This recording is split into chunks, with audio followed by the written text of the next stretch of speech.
Hi everyone, welcome back to my channel. This is पुत्रोज मिमी वेद्यू।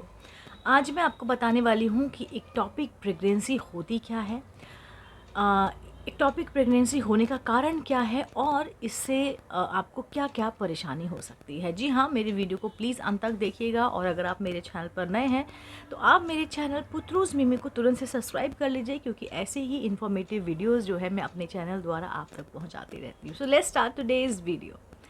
एक टॉपिक प्रेगनेंसी, जिसको हिंदी में स्थानिक गर्भावस्था भी कहा जाता है, ये तब होती है जब अंडा होता है, जो फर्टिलाइज एग होता है, वो गर्भाशय में इम्प्लांट होने के बजाय आपके फैलोपियन ट्यूब या अंडाशय में या फिर पेट या फिर गर्भाशय ग्रीवा, जिसको हम सर्विक्स बोलते हैं, वहाँ पर जब डेवलप होने लगता है, उसको हम एक्टोपिक प्रेगनेंसी कहते हैं। ये एक गंभीर मेडिकल कंडीशन होता है जिसे तुरंत से तुरंत, जल्द से जल्द जो है इलाज की ज़रूरत होती है।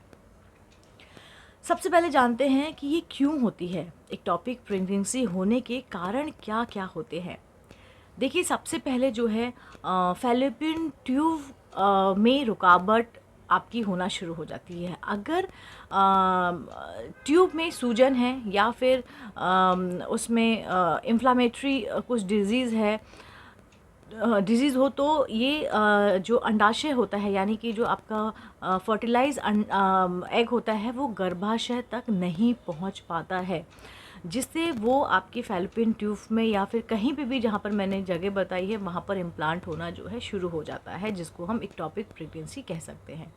दूसरा है हार्मोनल संतुलन। जी हाँ, कुछ महिलाओं में हार्मोनल गड़बड़ी के कारण अंडाणु सही जगह इम्प्लांट नहीं हो पाता है। तीसरा मैं बात करूं तो ट्यूब की जो संरचना में गड़बड़ी होती है, यानी कि आपका जो अगर एबनॉर्मल ट्यूब है या शेप है, तो भी आपको एक टॉपिक प्रेगनेंसी हो सकती है। पहले अगर आपने कभी कोई सर्जरी कराई है या फिर आपको एंड्रोमेट्रियोसिस के कारण ट्यूब में बदलाव हो सकता है, जिससे जो आपका फर्टिलाइज एग होता है वो गलत जगह चिपक सकता है, जो कि एक्टोपिक प्रेगनेंसी कहलाता है। चौथा है आपका फर्टिलिटी ट्रीटमेंट। जी हाँ, मैंने जैसे कि बताया, आईवीएफ या फिर आईयूआई के दौरान ये चीज़ बहुत कॉमन है। कुछ मामलों में आईवीएफ से गर्भधारण करने के बाद जो भ्रूण है वो गर्भाशय तक सही से जो है नहीं पहुंच पाता है और बाहर ही इम्प्लांट हो जाता है।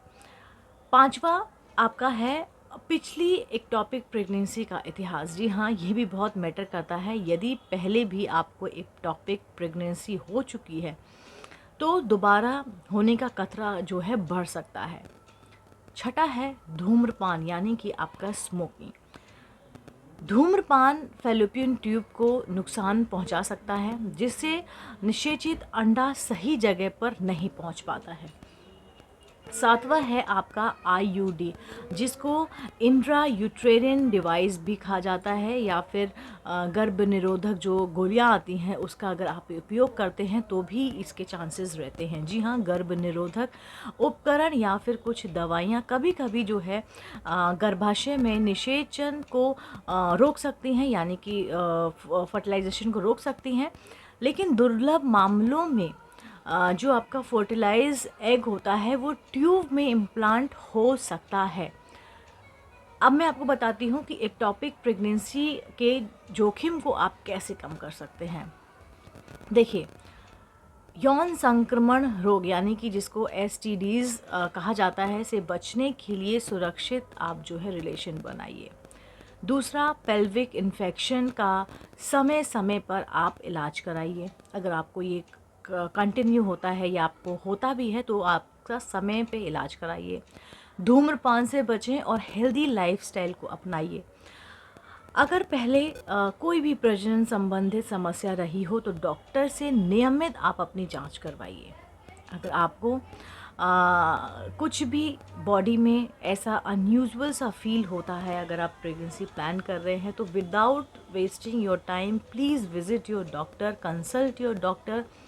और अपने यूट्रस का, अपनी बॉडी का जो है आप जांच करवाइए, क्योंकि अगर ये जितनी ही अर्ली स्टेज में पता लगती है उसका इलाज उतना ही पॉजिटिव रहता है। जितना आप लेट करेंगे उतना ही आपकी जान का खतरा रहेगा और ट्रीटमेंट के बहुत ज़्यादा रिस्की हो जाता है। अगर आपको इस विषय पे और भी कोई जानकारी चाहिए तो प्लीज़ मुझे कमेंट में बताइए। डेफ़िनेटली मैं आपको कोशिश करूँगी कि ढेर ढेर ढेर सारी जो है इन्फॉर्मेशन कलेक्ट कर कर आप तक पहुँचाऊँ। और मेरा और आपका एक ही काम होना चाहिए, दूसरों की मदद करना। यूट्यूब एक ऐसा माध्यम है जहाँ पर मैं आपसे और आप मेरे से जो है इंटरेक्ट कर सकते हैं। आप मुझसे कुछ बोल सकते हैं, मुझे कुछ पूछ सकते हैं, और जो मेरे को भी हेल्प करता है नेक्स्ट वीडियो बनाने के लिए। उम्मीद करती हूँ ये वीडियो पसंद आया होगा, और ऐसे ही इन्फॉर्मेटिव वीडियोस देखने सुनने के लिए आप मेरे चैनल पुत्रूज़ मिमी को जो है तुरंत से सब्सक्राइब कर लीजिए। मैं मिलती हूँ फिर इसी चैनल पर एक नई इन्फॉर्मेटिव वीडियोज़ के साथ। तब तक के लिए नमस्कार।